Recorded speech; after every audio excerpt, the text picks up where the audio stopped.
abrir nuestra Biblia, hermanos, ahí, Juan capítulo 8, versículos del 30 al 32. Vamos a meditar en este pasaje de la palabra de Dios. Vamos a iniciar con una oración. Padre, gracias por esta mañana, Señor.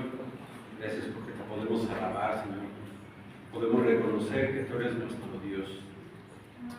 Padre, ahora te pedimos que hables a nuestras vidas a través de tu palabra. Que sea tu Espíritu Santo, Señor, mostrándonos tu verdad, tu voluntad. Y que, Padre, tu palabra cumple el propósito por el cual, Señor, estás enviando a nuestras vidas esta mañana. Te lo pedimos, Padre, en nombre de Cristo Jesús. Amén. Amén. ¿Has estado junto a esclavos? ¿Has estado junto a un esclavo? Bueno, yo estoy viendo muchos esclavos en este mundo. Espero que no me lo malentiendas, ¿verdad? Estoy viendo puros esclavos. O eres esclavo de Cristo o eres esclavo del pecado. Tú decides. Tú decides de qué tipo de esclavitud quieres ser. O eres esclavo de Cristo o eres esclavo del pecado. ¿Cuál te gusta?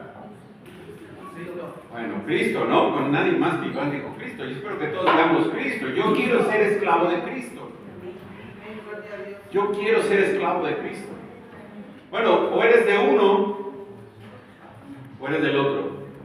No hay un punto medio. O eres hijo de Dios o eres hijo del diablo. Tú decides qué quieres ser. Obviamente hay muchas personas que han decidido ser esclavos del pecado y que son esclavos del pecado y que necesitan la libertad que tú y yo tuvimos un día que Cristo nos liberó. Pero ellos son esclavos. La próxima vez que salgas a la calle y veas a la gente, velos encadenados como si fueran esclavos del pecado, porque eso es lo que son. Por cierto, de ahí el Señor nos libertó a nosotros. De ahí nos liberó a nosotros. Y no nos liberó porque fuéramos bonitos, guapas o guapos. A veces algunos somos más feos y a pesar de eso el Señor nos liberó. No es eso lo que el Señor buscaba. No buscaba personas bonitas, buscaba corazones que se entregaran por completo a Él como sus esclavos. Eso es lo que Él quiere. De ahí nos tomó el Señor. Éramos esclavos, hermanos. Tal vez nunca habías pensado en eso, ¿no? Estamos llenos de esclavos por todos lados. Leíamos hace rato Romanos 8, si quieres. Ahorita vamos a Juan. Acompáñenme rápido a Romanos 8. Romanos 8.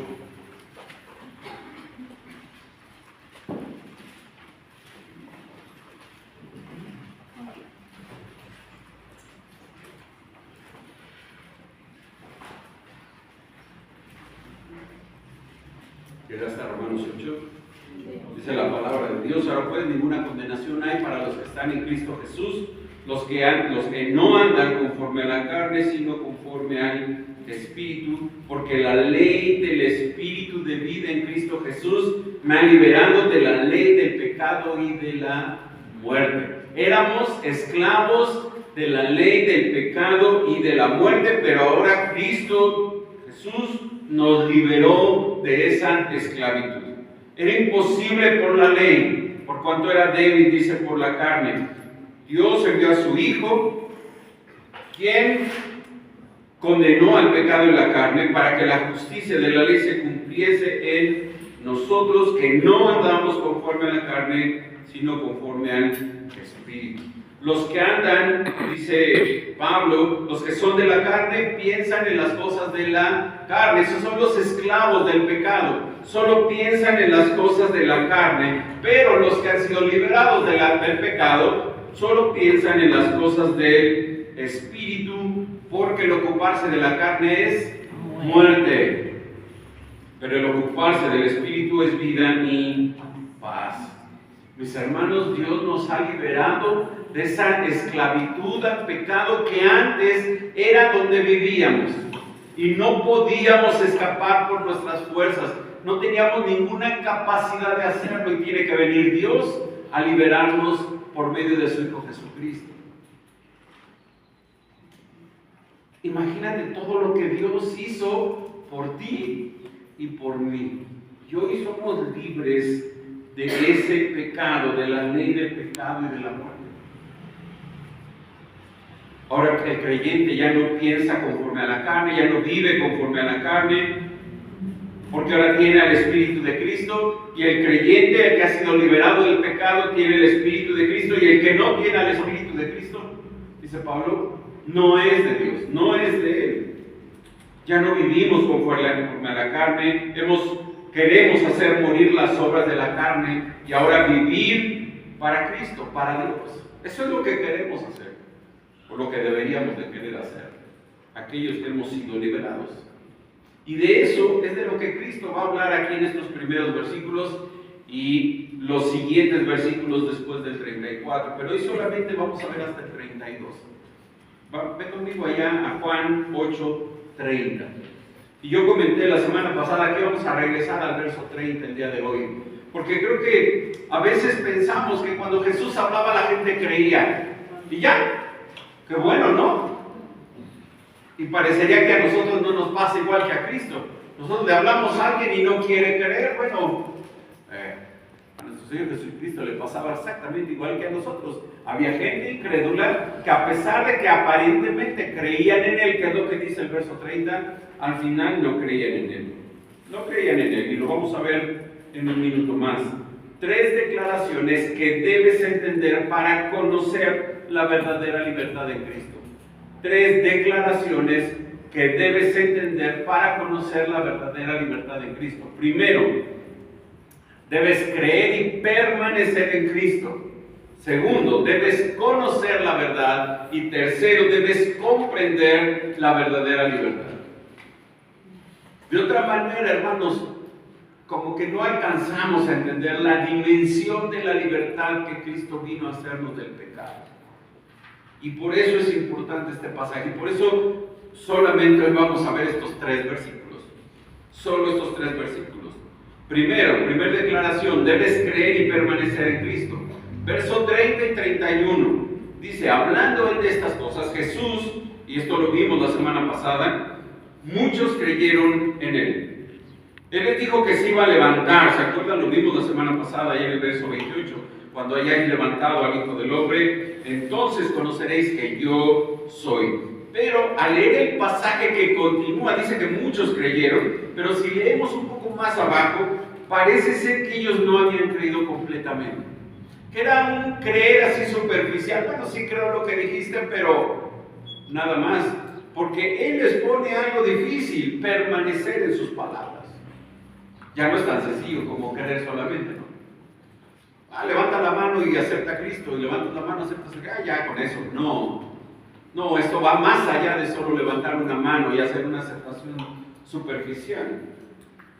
No habían creído como Jesús quería que creyeran. Obviamente, Jesús cuando Él habla de levantar, se está refiriendo a su muerte en la cruz, a su resurrección y a su ascensión. Eso fue lo que entendieron los apóstoles, porque Pedro lo dice ahí en Hechos capítulo 5, verso 30 y 31. Lo voy a leer yo, solamente sígueme con tu vista. Dice Pedro cuando está predicando ante el Sanedrín en Hechos 5, el Dios de nuestros padres levantó a Jesús, a quien vosotros matasteis colgándole en un madero. A este Dios ha exaltado a su diestra por príncipe y salvador, para dar a Israel arrepentimiento y perdón de pecados. En otras palabras, lo que el Señor Jesús dijo ahí en el verso 28, los apóstoles lo entendieron perfectamente. Para ellos no hubo dudas. Ellos comprendían perfectamente lo que iba a suceder con la vida de Cristo. Iba a morir en la cruz, iba a ser exaltado por el Padre, iba a ser recibido en el cielo, iba a ser sentado a la diestra del Padre. Eso Pedro lo entendió perfectamente. Esta era prueba de que Cristo era enviado del Padre, que Cristo era el Hijo de Dios. Ahora, ellos no entendieron completamente esto. Estos judíos no entendieron mucho de esto. Incluso porque ellos esperaban un levantamiento mesiánico. Ellos esperaban un guerrero, un capitán, un general, un hombre poderoso en batalla, que fuera capaz de liberarlos de la esclavitud romana, de la supresión romana, y que los exaltara a Israel por encima de todas las naciones. Pero eso no fue lo que hizo Cristo.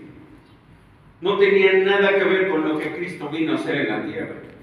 Él iba a morir por los pecados del mundo para darles la verdadera libertad que tanto ellos anhelaban, pero ellos no entendieron.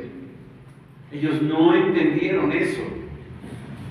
Vean el verso 31. Dijo entonces Jesús a los judíos que habían creído en él: si vosotros permaneciereis en mi palabra, seréis verdaderamente mis discípulos.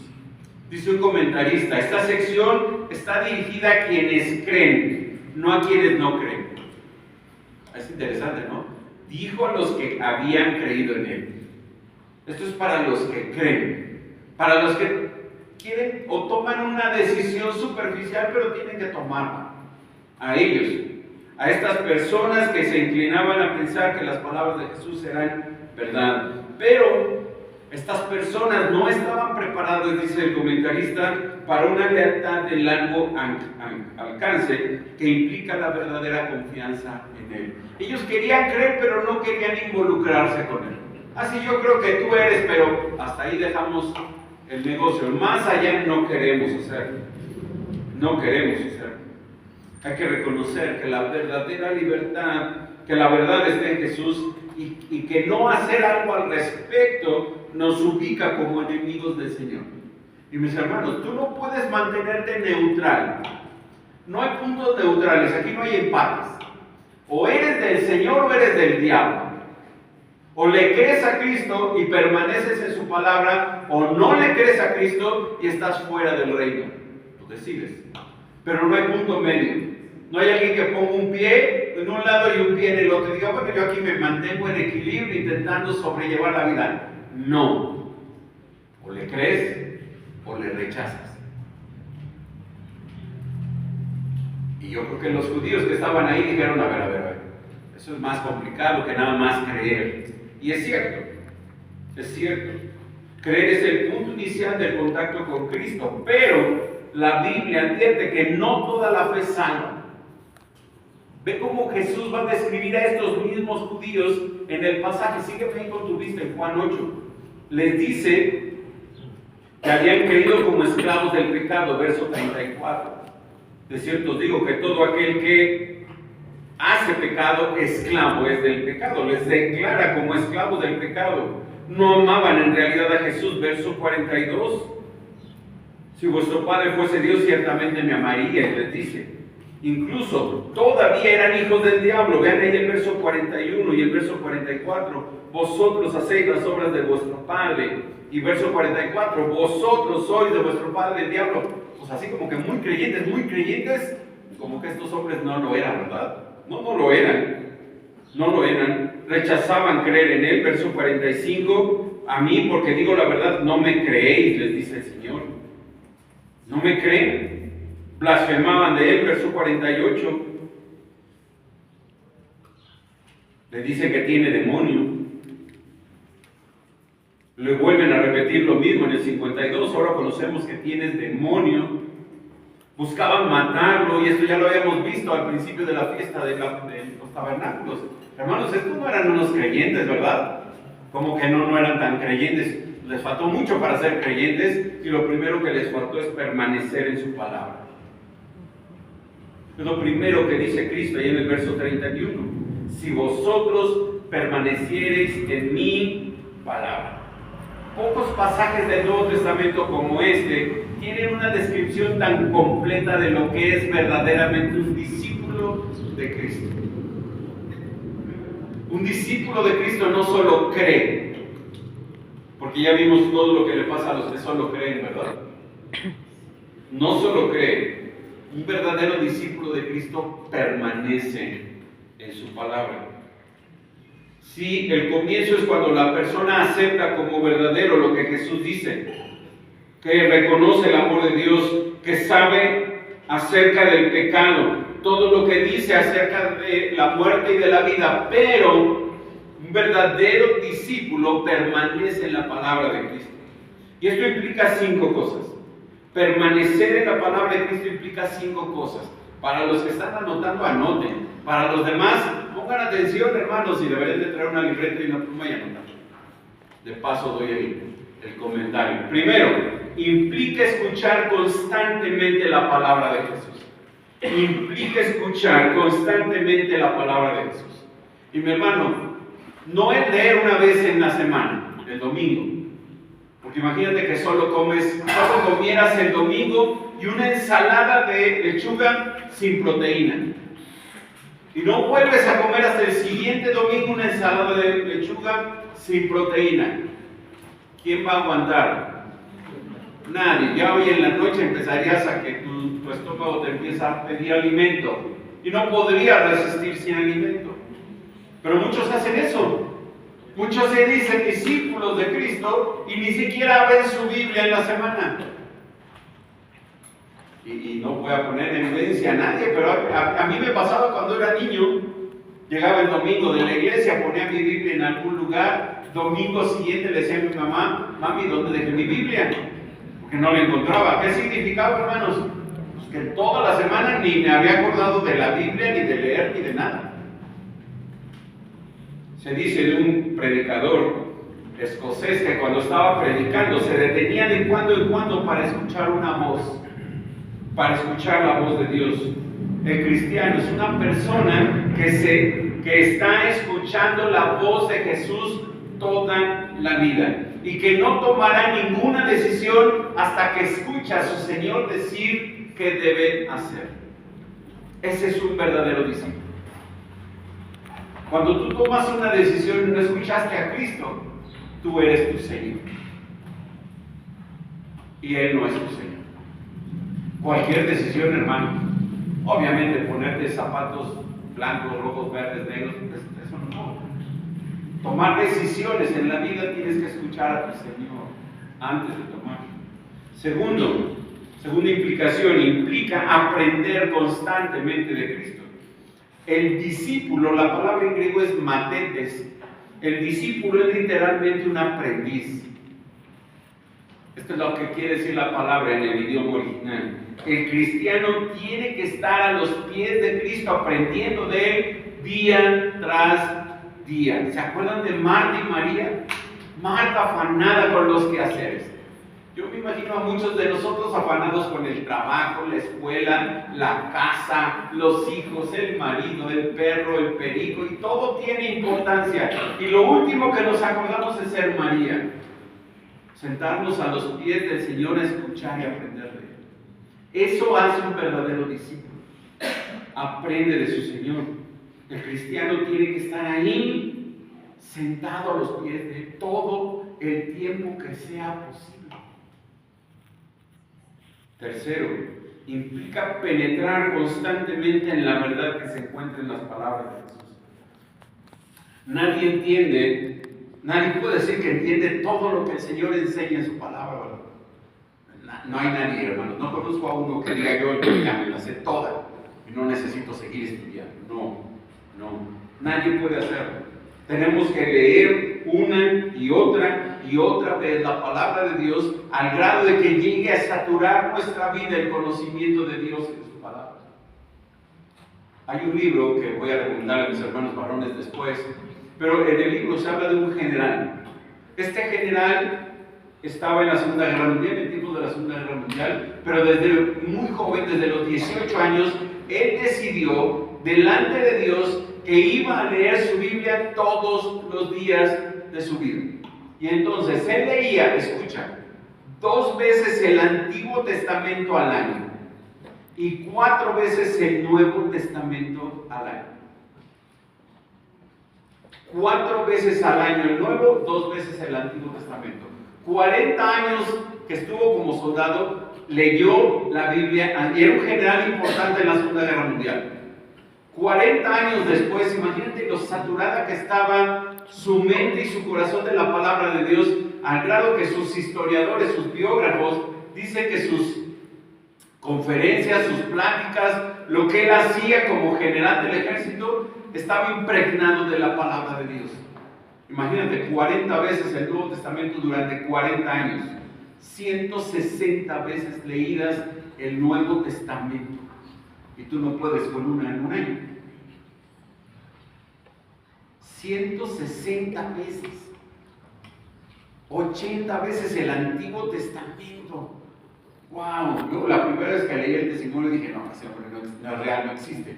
Pues lo busqué en internet y sí existe y es cierto. Es cierto, hermanos. Implica profundizar, meternos en la palabra de Dios. Esta es la diferencia entre cualquier libro que pueda leer secular y la palabra de Dios. La palabra de Dios es viva y eficaz y más cortante que toda espada de dos filos, que penetra, parte, abre y te desmenuza y te descubre tu pecado y la voluntad de Dios para tu vida. Eso hace la palabra de Dios.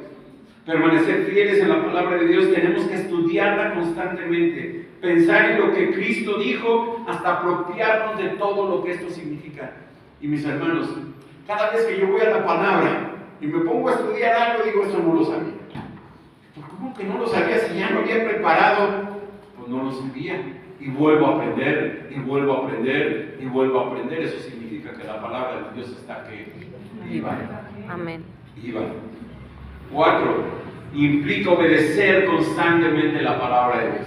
De nada sirve leerla, entenderla, profundizar en ella, estudiarla, si no podemos obedecerla. Entonces, un verdadero discípulo es un aprendiz que aprende para poner en obra. ¿Aprendemos para qué? Obedecer. Aprendemos para obedecer. La palabra de Dios está diseñada para ponernos en acción, no para solamente decir, ah, qué bonito está. Y qué bonito dice que debe de amar el esposo a su esposa. Los hijos honrar a sus padres. Qué bonito. Hermoso lo que dice Dios. No sirve si no lo haces. No sirve si no obedeces. Y yo creo que todos estamos de acuerdo con ello.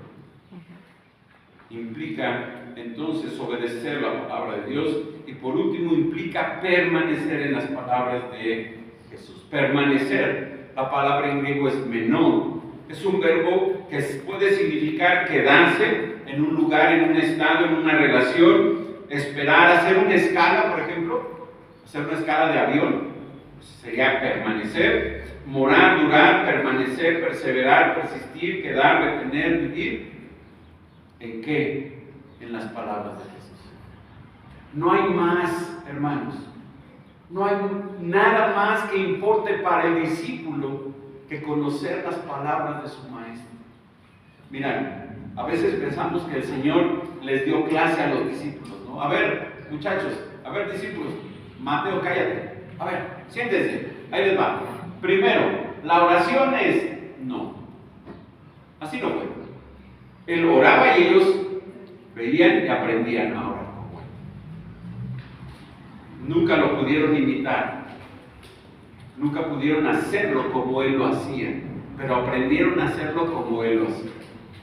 Él podía orar por horas a su Padre, derramar su corazón delante del Padre, y ellos se quedaban dormidos. Y uno dice, pero ¿por qué les pasó a ellos? Porque te pasa a ti. Bueno, nos pasa a nosotros. Tenemos que hacerlo como él lo hacía, seguir los pasos de él como él lo hizo. Y miren, está muy fácil, lean los evangelios. ¿Quieres saber cuántas veces oraba Jesús? Siempre, todo el tiempo. Era el hábito más importante en su vida, la oración. ¿Y en la tuya?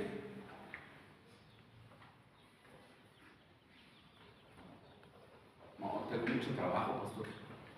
¿Cómo eso de orar a las 9 de la noche? Ya estoy cansado, ya me duermo. Eso de orar a las 7 de la mañana los domingos, está loco el pastor. Nos hace levantar temprano el domingo. Te levantas entre semana también temprano. No pasa nada.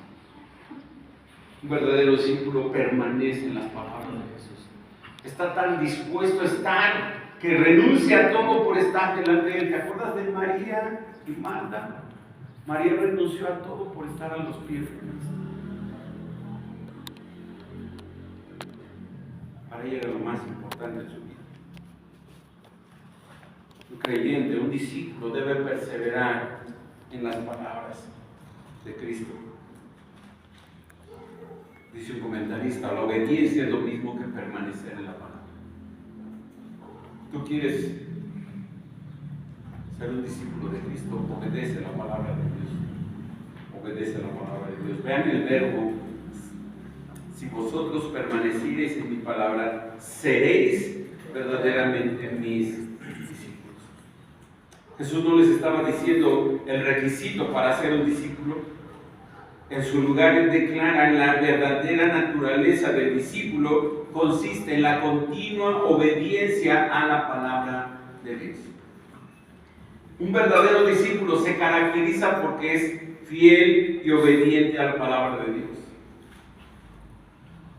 Yo te pregunto, ¿es tan difícil creer y permanecer en Cristo como para que le rechaces?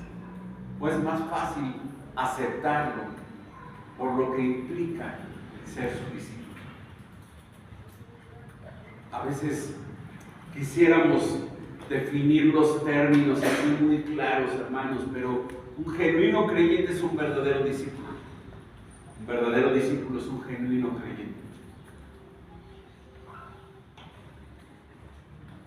Un esclavo de Cristo es un verdadero discípulo y un genuino creyente. Piensa lo que no sería un esclavo de Cristo. Entonces, un esclavo del pecado sería un mal creyente y no sería un discípulo de Cristo. No puede ser un discípulo de Cristo. Primera declaración: debes creer y permanecer en Cristo. Segunda declaración: debes conocer la verdad. Verso 32: y conoceréis la verdad. Conoceréis la verdad. Aquí tenemos que recordar lo que dice el Señor ahí en Juan 14:6, cuando le dice a sus discípulos: yo soy el camino y la verdad y la vida. Nadie viene al Padre sino por mí. Jesús está diciendo: yo soy la verdad.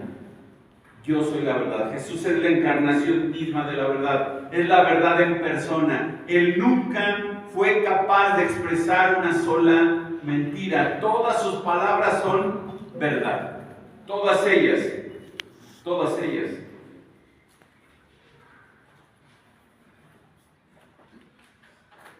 Él es quien reveló al Padre. Él es el Verbo encarnado. Él es aquel que trajo la verdad de Dios al hombre. Por lo tanto, todo lo que dijo es absolutamente verdadero. Entonces, cada vez que encontramos una palabra de Jesús, una expresión del Señor, tenemos que poner atención porque está diciendo solo la verdad. Solo la verdad. Esta verdad es una verdad viva. Es una verdad que se apodera de nosotros, que influye en nosotros poderosamente, que nos santifica, que nos guía, que nos libera. Básicamente Él es la verdad. Él es la verdad. A Pilato le preguntó, lo vamos a ver en el capítulo 18 un día. Pilato le pregunta al Señor: ¿qué es la verdad? Jesús ya lo había dicho allá en Juan 14:6. Yo soy la verdad. Pero tú no crees, tú no entiendes, le dijo Pilato. Tú no entiendes. Entonces, aprender de Jesús es aprender la verdad. Conoceréis la verdad, dice el Señor. ¿Qué es esa verdad? Bueno, hay muchas posibles respuestas a esa pregunta.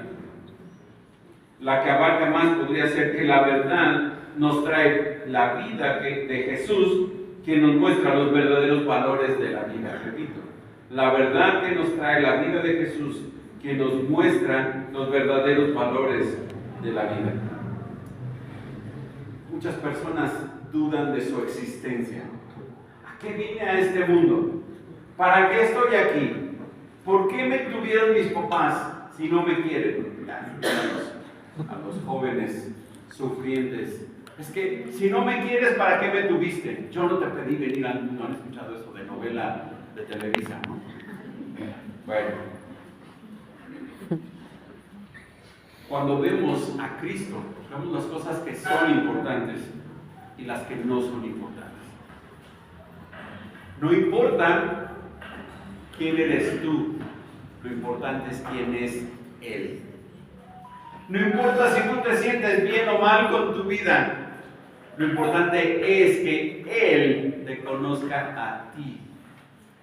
Lo importante no es que tú sientas que estás haciendo las mejores cosas en el mundo, que estás obteniendo todo lo que el mundo ofrece. Lo importante es que lo obtengas a Él, solamente a Él. Porque Él es la verdad. Lo que significa que cualquier otra persona que ocupe un lugar en tu vida no es la verdad. No lo es, solo hay una verdad. No puede haber dos verdades. No puede haber tu verdad y mi verdad. Hay una verdad y la verdad es Cristo. Entonces aprender de Jesús es aprender la verdad. Aprender de la palabra de Dios es aprender la verdad. Nuestro Señor dice allá en Juan 17, santifícalos en tu verdad. Tu palabra es verdad. Juan 17, 17. Entonces la palabra de Dios es la verdad. Esta verdad está encarnada en Cristo y solamente en Cristo.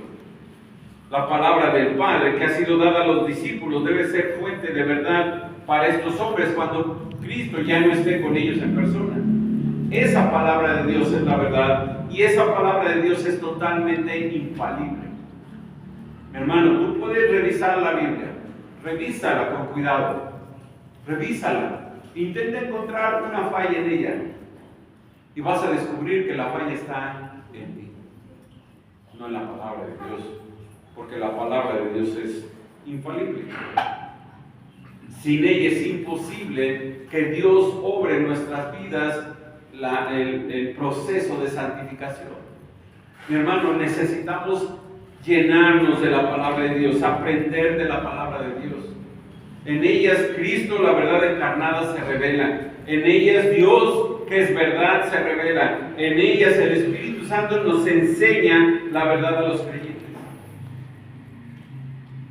Jesús ruega tanto que el Padre haga que estos hombres, en una forma cada vez más intensa, amen esa palabra de verdad y vivan de acuerdo con la verdad que Dios ha revelado en este mensaje que Él recibió y que Él ha transmitido a sus discípulos. Todas las palabras de Cristo, y ya lo vimos ahí en el capítulo 5, todo lo que el Padre me dijo, ya lo hablé. Todo lo que el Padre quiso que yo les dijera, ya se los dije. Ya tienen todo lo que necesitaban saber, está diciendo así. Obviamente, no hay más verdad que en Cristo. Fuera de Cristo, mis hermanos, todo puede ser una media verdad o una mentira, como quieras decir. Solo en Cristo está la verdadera verdad. Solo en Cristo hay la verdad necesaria. La Biblia es completamente suficiente para nuestra vida y no necesitamos más. Dice Pablo ahí en 2 Timoteo 3, 16 y 17, toda la Escritura es inspirada por Dios y útil para enseñar, para redarguir, para corregir, para instruir en justicia, a fin de que el hombre de Dios sea perfecto. Perfecto.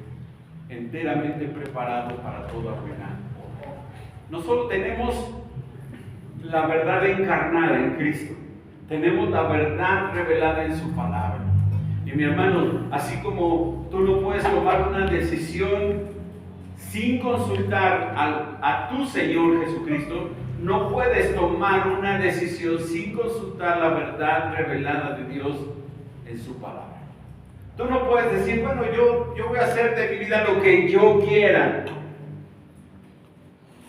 Porque la palabra de Dios es tu guía. Es la lámpara que ilumina nuestro paso, ¿no? Que ilumina nuestro camino, que nos hace ver qué viene por delante y hacia dónde tenemos que caminar. Cuando tú tomas una decisión sin consultar la palabra de Dios, te puedes estar equivocando. Y después viene el lloro y el crujir de dientes, ¿no? Si yo hubiera hecho caso a Dios, si yo me hubiera sujetado a su palabra, si yo hubiera hecho lo que Él me manda, las cosas serían diferentes. Si lo hubieras hecho, pero no lo hiciste. No lo hiciste. Llevamos 2 declaraciones que debes entender para conocer la verdad, la verdadera libertad en Cristo. Primero, debes creer y permanecer en Cristo. Segundo, debes conocer la verdad. Y tercero, debes comprender el propósito de la libertad, de la verdad. El propósito, debes comprender el propósito de la verdad. Vean el final del verso 32. Y conoceréis la verdad, y la verdad os hará libres. La verdad os hará libres. Cristo Jesús vino al mundo a liberar a los pecadores perdidos. ¿Te acuerdas cómo le dice el Señor a lo que ellos estaban con Zaqueo, allá en Lucas 19? Lucas 19, 10. Si yo lo busco, tú nada más anótalo si estás anotando. Porque el Hijo del Hombre vino a buscar y a salvar lo que se había perdido. Él vino a eso, a liberar a los pecadores perdidos. Él vino a eso. Lucas 4:18, si quieres acompañarme a Lucas 4:18.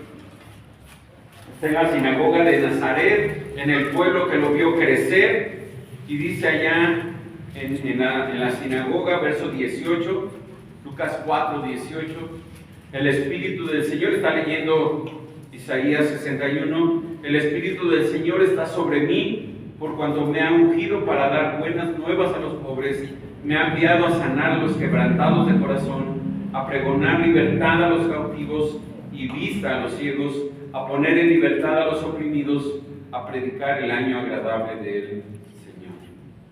¿A qué vino Cristo? A traer libertad. 2 veces se menciona, ¿no? Verso 18, a pregonar libertad y a poner en libertad. Quienes son libres en Cristo deben atender la amonestación de Pablo a los Gálatas, allí en Gálatas 5:1. Estad pues firmes en la libertad con que Cristo nos hizo libres, y no estéis otra vez sujetos a yugo de esclavitud. A un hombre sin Cristo se le llama esclavo del pecado, ya lo mencionamos. Es esclavo porque ha sido hecho cautivo, ¿ok? Está cautivo de su pecado, está derrotado y está apresado por el pecado, y es incapaz de salir de esa condición. Está encadenado como un prisionero de sus pies. Esa argolla y esa cadena está unida, empotrada a la pared del calabozo. Imagínate el calabozo. No puede romper la cadena, no puede moverse. Cada pecado que comete lo estrecha más, cada pecado que comete lo aprisiona más a la pared, lo encierra más a la pared, hasta que al fin el pecado lo aplasta y lo mata por completo. Eso es lo que Jesús está usando aquí para describir a los pecadores que son por naturaleza de esa manera.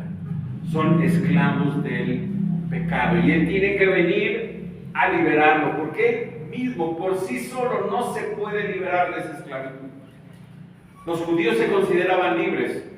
Si quieres ver ahí Juan 8, versículo 33, que veremos la próxima semana.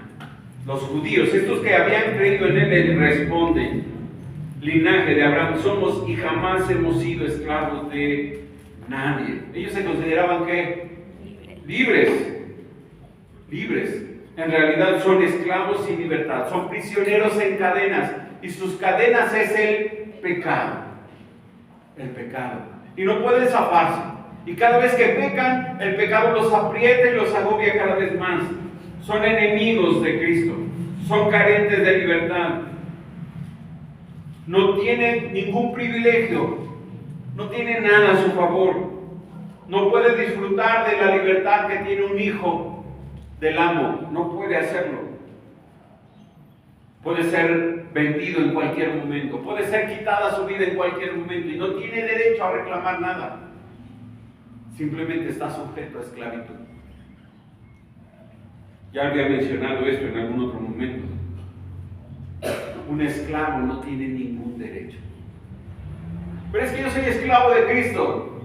No tienes derechos. Tienes responsabilidades y obligaciones.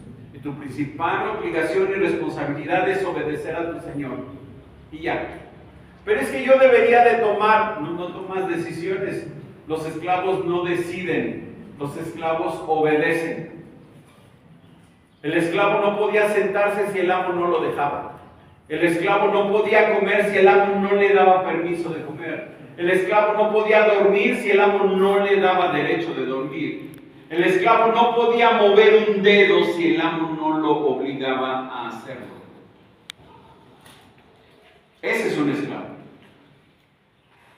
Otra idea es un siervo. Ese es un esclavo. El que no tiene derecho a nada. Absolutamente a nada. Ahora tú decides si eres esclavo de Cristo o eres esclavo del pecado.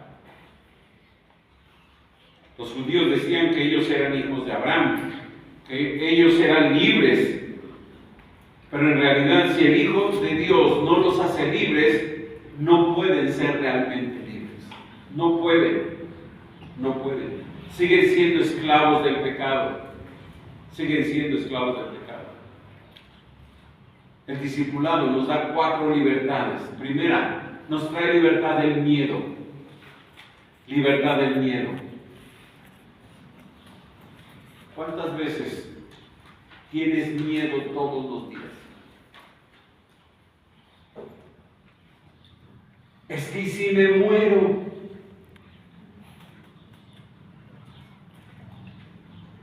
¿Qué dijimos? ¿Que el esclavo qué? Acepta la voluntad del amo. Y si me muero, ¿de quién fue voluntad? De Dios.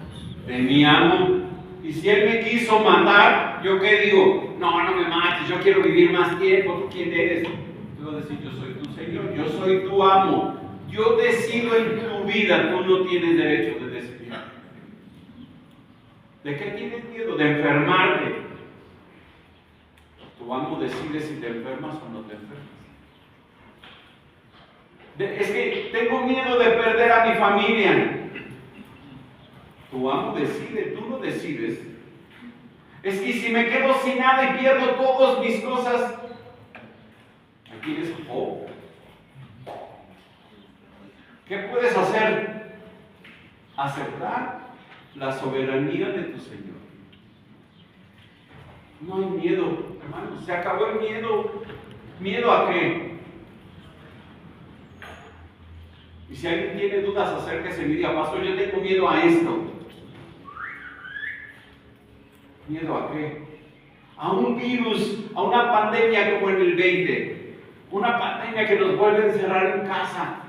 Algunos dirían, sí, otros 2 años encerrados en casa para no ir a la escuela, no hacer exámenes, no ir a trabajar. Hermanos, si el Señor quiere, ¿qué podemos hacer nosotros? ¿Qué podemos hacer? Nada. Tenemos que no tener miedo. Somos libres del miedo, mis hermanos. Estamos en las manos del Dios que nos ama, del Dios que es soberano. Y si permite algo doloroso, gloria a Él. Y si no nos saca, gloria a Él. Gloria a Él. Primero, nos trae libertad del miedo. Nunca estaremos solos. Un verdadero cristiano nunca está solo. A veces nos sentimos solos, pero sabemos que tenemos la presencia de Dios. Sabemos que tenemos el Espíritu Santo en nosotros, que no nos abandona. No es como en el Antiguo Testamento. Su presencia es permanente y segura. Segundo, nos trae libertad del ego. Muchas personas se dan cuenta que su mayor problema son ellas mismas. Y piensan desesperadas, no puedo cambiar, no puedo hacer nada, es imposible que yo haga las cosas, no puedo hacer más en mi vida, ya intenté todo y no logré nada. No logré nada. Pero el poder y la presencia de Cristo Jesús en la vida puede hacer de una persona alguien nuevo, alguien completamente nuevo. Hermano, el pasado, ¿dónde debe de quedar? En el pasado. 2 Corintios 5, 17. De modo que si alguno está en Cristo, nueva criatura es. Las cosas viejas, ¿dónde quedaron, hermano? en el pasado. Todas son hechas nuevas. Y mi hermano, el pecado es una losa muy grande cuando no has aprendido a abandonar. Cuando sigues cargando con frustraciones. Es que cuando yo era niño nunca mis papás me compraron un juguete. Hermano, tienes 55 años, todavía estás pensando en un juguete. ¿No piensas que es absurdo?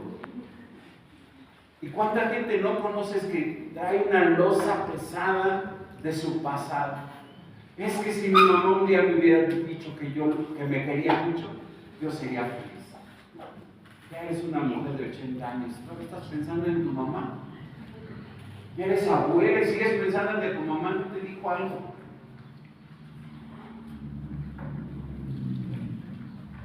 A mí me molesta mucho la psicología porque no creo en ella. Y muchas personas se refugian ahí porque es que el psicólogo me va a decir cosas bonitas. La Biblia te dice la verdad. Deja de pensar solo en ti, pon tus ojos en quién. En Cristo. Ya, pon tus ojos en Cristo, deja de pensar en tus circunstancias, en tu pasado, en lo frustrado que estás, en lo amargado que estás, en lo que tus padres lo hicieron, en lo que el mundo te hizo. Y es que todos son muy malos y yo era tan bueno. No es cierto. Eres igual de pecador que el resto. Y lo que pasó en el pasado, mi hermano, ya debió de haber quedado ahí porque eres ¿qué? Nueva criatura. Ya.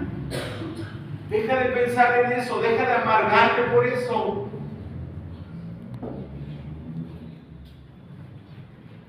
Tercero, nos da libertad de otras personas. Muchos viven dominados por el miedo de qué pueden pensar o qué pueden decir los demás. Y es que si me ven, ¿qué van a decir de mí? Ay, mi hermano, pues que digan lo que quieran. No importa, no importa. El discípulo deja de preocuparse por lo que la gente pueda decir de él. Lo único que le importa es lo que Dios dice de él. A mí no me importa qué dice la gente, a mí me importa qué dice Dios de mí. Me importa qué piensa Dios de mí, cómo me va a recibir en el cielo cuando yo llegue allá. Eso sí me importa. Si aquí a la gente no le caigo bien, hermanos, bueno, pues diría mi pastor, no soy monedita de oro. A nadie le cae mal una moneda de oro, ¿verdad? A nadie. Bueno, no somos moneditas de oro, hermanos. Va a haber gente que no le caemos bien. ¿Y qué? Vamos a frustrarnos por ello. Ay, es que le caigo mal al hermano. Ay, ¿qué hago para caerle bien? Nada. Nada. Sé cómo tú eres. Y tal vez el que tiene que cambiar es el hermano, no tú. No te preocupes por eso. No cambies por las personas, cambia porque Dios te va a transformar, Dios te va a hacer nueva persona. Olvídate de los demás, deja de que te importe lo que dicen de ti. Quien debe de importar es que dice tu Señor. ¿Qué diría tu Señor de tu vida esta semana? Diría, wow, qué bonito esclavo. Me obedeció todos los días, me escuchó todos los días, oró conmigo todos los días, se sujetó a mi voluntad todo el tiempo. Qué hermoso esclavo tengo. ¿Diría eso, Señor, de ti? O diría, híjole, con este esclavo hay que trabajar mucho. Necesita mucho trabajo. Necesita que apriete un poquito más algunas cosas, que entienda un poquito más. Necesita entender que necesita depender de mí todo el tiempo. ¿Qué diría el Señor de ti? ¿Qué diría de esta semana? Creo que muchas veces le fallamos tanto, hermanos. Tanto. Él tendría derecho de decir, suficiente, ya. No más. Y por último, nos trae libertad del pecado, que es lo más importante. Lo vamos a volver a ver la próxima semana. Muchas personas han llegado al punto de pecar no porque quieren, sino porque no lo pueden evitar. No pueden evitar el pecado. En teología esto se llama depravación total. Todo su ser está infectado, afectado por el pecado, al grado de que muchas cosas que hacen que aparentemente son buenas, por detrás traen egoísmo y cualquier otro tipo de pecado. Los discípulos de Cristo sabe que Cristo ya rompió las cadenas que lo atan al pecado. Y este rompimiento, esta libertad que Cristo nos da del pecado, nos permite ser las personas que debemos de ser delante de Él. Él es quien nos liberó del pecado. Él es quien nos da la libertad del pecado. No nosotros. No nosotros. Él nos libera del pecado. Hemos dejado ser esclavos del pecado. Ya no estamos sujetos a esclavitud. Ahora somos libres de ello. Pero somos libres para ser esclavos. ¿Me acompañas a Romanos 6, por favor? Hubiera estado muy bien que el Señor dijera, bueno, ustedes van a ser libres, y nosotros diríamos, amén, Señor. Era lo que queríamos, ser libres de toda esclavitud del pecado. Bueno, sí, es cierto. Es cierto. Él nos libera de la esclavitud del pecado, pero para ser esclavos suyos. Para eso nos liberó.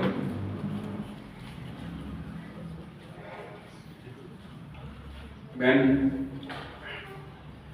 bueno, luego lo leen con cuidado todo el capítulo 6, por favor. Pero vean el verso 15. ¿Qué pues? ¿Pecaremos porque no estamos bajo la ley, sino bajo la gracia? En ninguna manera. ¿No sabéis que si os sometéis a alguien como esclavos para obedecerle, sois esclavos de aquel a quien obedecéis, sea del pecado para muerte, o sea de la obediencia para la justicia? Es muy sencillo. Hay dos opciones. O te sometes a Cristo para obedecerle, o te sometes al pecado para obedecerle. Pero gracias a Dios, verso 17, que aunque erais esclavos del pecado, habéis obedecido de corazón a aquella forma de doctrina a la cual fuisteis entregados, y libertados del pecado, vinisteis a ser siervos de la justicia. Hablo como humano por vuestra humana debilidad, que así como para iniquidad presentasteis vuestros miembros para servir a la inmundicia y a la iniquidad, así ahora para santificación presentad vuestros miembros para servir a la justicia. Porque cuando eras esclavos del pecado eras libres acerca de la justicia.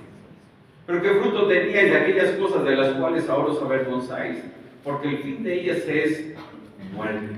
Mas ahora que todo ha cambiado, que habéis sido liberados del pecado y hechos siervos de Dios, tenéis por vuestro fruto la santificación y como fin la vida. Y es muy sencillo. Antes éramos esclavos del pecado. Él nos liberó. Él hizo todo para liberarnos. Nos liberó de esas ataduras, de esas cadenas del pecado. Lo cantamos hace rato, ¿no? Rompió mis cadenas, me dio vida nueva. Y es cierto, eso hizo el Señor por mí. Por lo tanto, yo ya no soy esclavo ¿de qué? Del pecado. El pecado ya no se debe enseñorear de mi vida. Ya no es mi Señor. Mi Señor es ¿quién? Cristo. Cristo. Pero voy a pecar, sí, pero abogado tenemos para con el Padre, Jesucristo el justo. Y podemos ir, arrepentirnos y pedirle perdón y Él nos perdona. Pero mi hermano, ya no podemos vivir siendo esclavos del pecado, pensando que el pecado es nuestro amo, obedeciéndolo a Él. Ya no. Ya no. Y si no lo has hecho es que sigues siendo esclavo del pecado. Si sigues sujeto al pecado, si sigues siendo tu Señor, si te sigue dictando qué debes de hacer y cómo debes de hacerlo, eres esclavo del pecado. Y no eres entonces esclavo de Cristo. Esclavo de la justicia, como dice Pablo aquí en Romanos 6. Si tú eres un verdadero creyente, si tú eres un discípulo de Cristo, has sido liberado de la esclavitud del pecado. Y ahora eres esclavo de Cristo. Y estás sujeto a Él y debes permanecer en Él, obedecerle, seguirle, escucharle. ponerte de tal manera delante de Él que absorbas todo lo que Él es para que te llene y seas como Él quiere que tú seas. Deja el pecado, ya déjalo, abandónalo. Lo he dicho en otros momentos, creo que aquí con ustedes. Si tú no matas tu pecado, el pecado te va a matar a ti. Oramos. Padre Santo,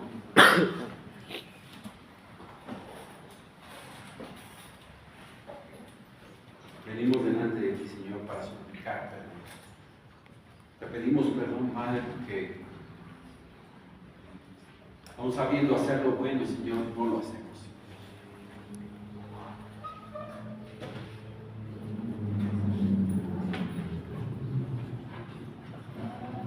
Perdona, Señor, nuestros corazones, limpia nuestras vidas, Padre.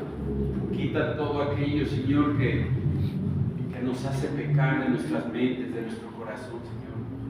Quita imágenes, quita palabras, quita hechos, quita eventos, Señor. Bórralos de nuestra mente, Padre. Quita todo aquello, Señor, que nos lleva en pecado, Señor. Ayúdanos, Señor, a aborrecer nuestro pecado. Ayúdanos, Señor, a matar nuestro pecado. A recordar, Señor, que ya no somos esclavos del pecado.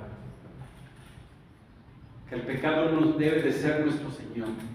Que no debemos obedecerle, que no debemos estar sujetos a Él.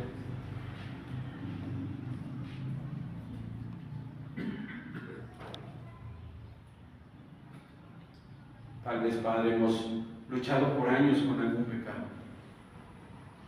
Tal vez hemos orado una y otra vez que lo quites de nuestra vida, Señor.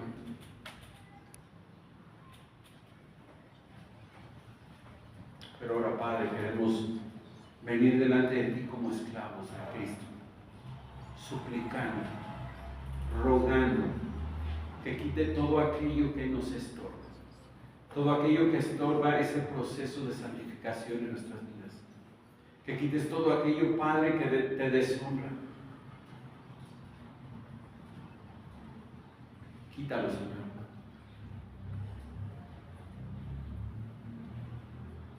Padre, tú conoces nuestro corazón. Y tú sabes, Padre, que anhelamos obedecerte, que anhelamos ser esos discípulos de Cristo que hemos visto, Señor, esta tarde. Ayúdanos, Señor.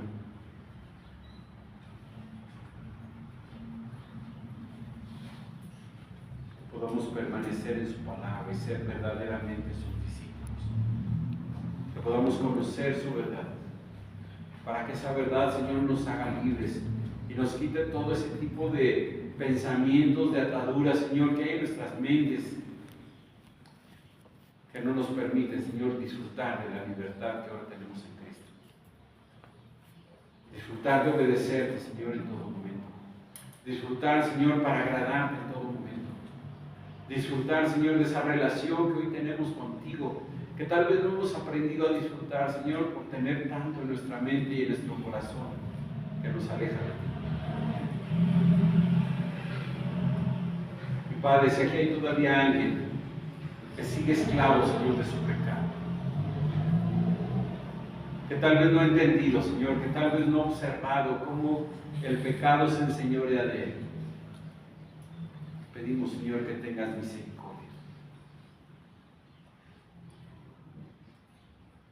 Padre, abra su entendimiento y él pueda ver, Señor, que el pecado lo está destruyendo, que su pecado lo está matando, que aun cuando parece placentero, Señor, su fin es muerte. Que le des a esa persona, Señor, la oportunidad de voltear hacia Cristo y encontrar en Cristo la libertad, Señor, que nunca ha podido disfrutar.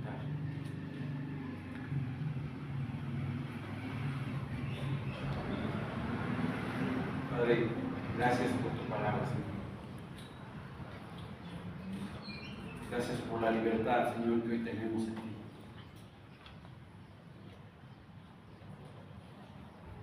Pero también gracias porque somos tus esclavos. y tú eres nuestro Señor. Te alabamos por ello. En el nombre de nuestro Señor, de aquel que nos libertó del pecado, esperamos. Amén.